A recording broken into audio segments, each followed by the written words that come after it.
How's Sean doing? Progression with what he was able to do? He did not practice. He did a lot of conditioning on the bike.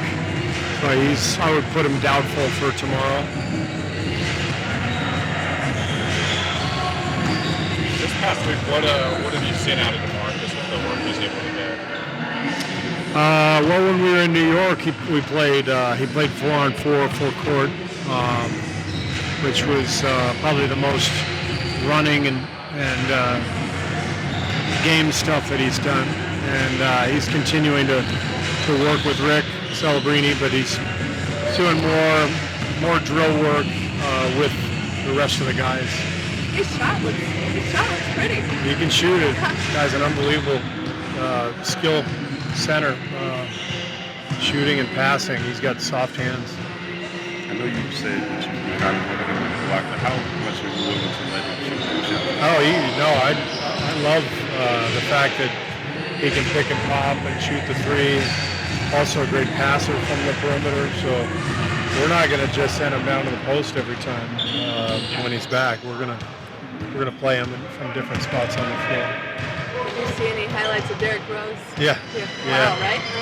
Yeah, it was amazing. I was so happy for him. I think like the rest of the league, after what Derrick has been through, and to see the emotion at the end of the game, it's fantastic. I think everybody felt great for him. What do you think that resonates with so many guys in the league?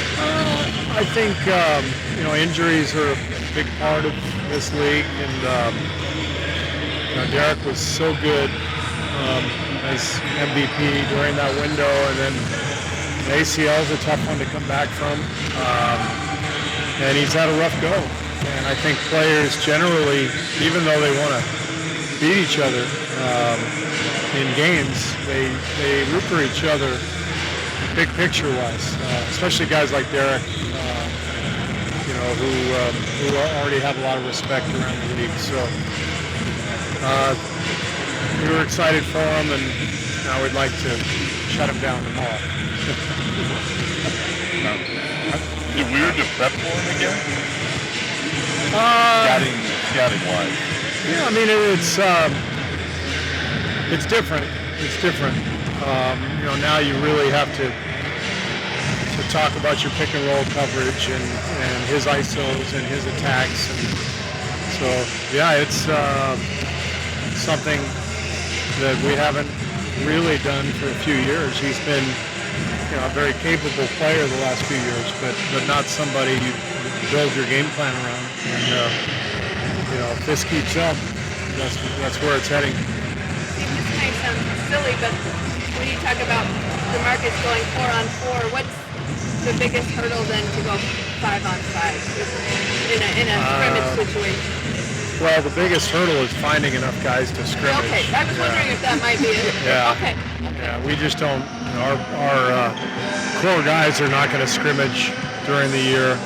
They need the rest, and so generally what you see out there is what's going to happen. Some rookies, some coaches, some has-beens. So it's not that Demarcus can, he's ready for 5-on-5. Yeah, I think he's ready for that. But conditioning-wise, he's still got a ways to go. I mean, I love how far he's come, but I don't want people to get the idea that he's getting close to coming back. It's still going to be some time. Totally different deal playing in an NBA game and playing against Willie and Chris DeMarco and Nick and who else is over there? James Laughlin. Have you gotten in any of those, and do you consider how would you label yourself? I just coach those games, yeah. Okay. I stand on the sidelines and bark out instructions. What were your thoughts of Demarcus before he signed? Did you have much of a relationship with him?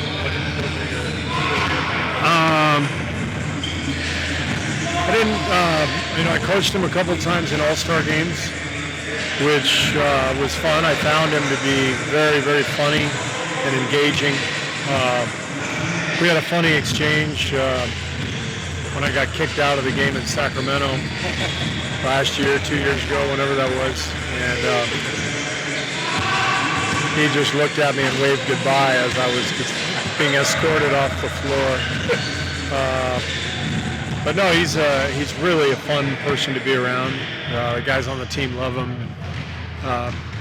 Great player, and it's not an easy position to be in, coming off of an Achilles and joining a team that's already played a certain way, and he's got to find his way with this group. So it's going to take some time, but I know we will all be patient, and we'll preach patience to him as well. Is the hope that the world can kind of see that fun-loving guy who gives back to the community, that they can see that guy that you're seeing on the daily basis? Yeah, I mean, he's always been that guy. It's just there's also been the other side where people have probably paid closer attention to his ejections or whatever, and so I think the idea, we made no bones about it when we signed him.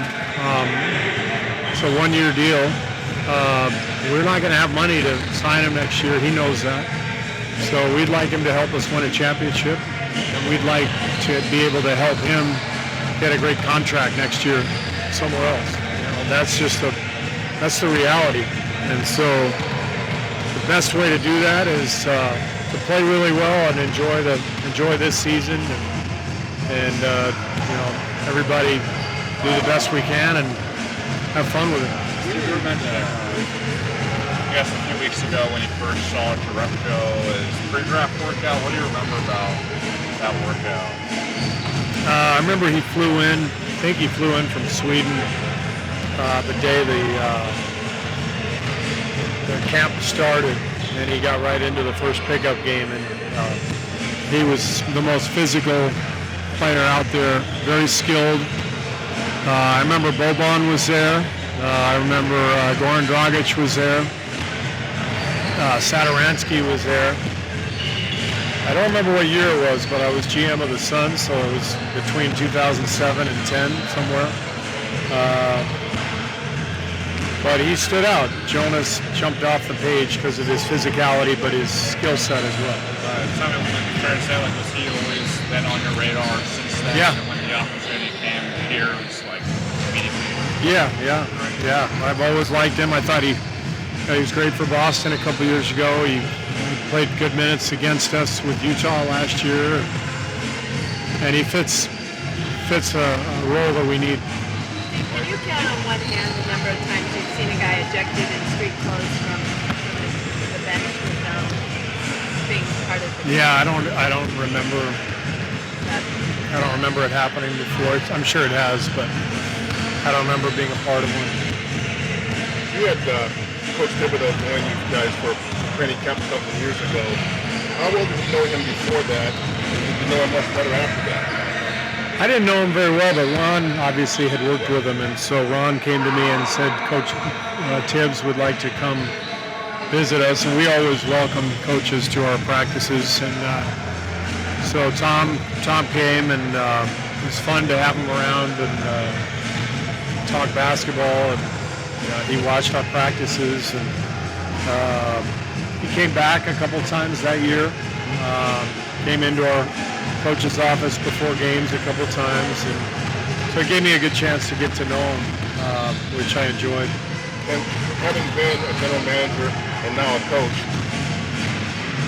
the dual roles, having both roles, I mean, how stressful, how difficult is it? I mean, having some. Yeah, I mean, I couldn't do it. I mean, I wasn't a good general manager, but I learned a lot on the job in Phoenix, and I learned a lot about the dynamics of how an organization operates smoothly. And for me, it wouldn't work. I would need to do one or the other, but that's not to say it can't work for somebody else. But it's I think they're two very difficult jobs just on their own.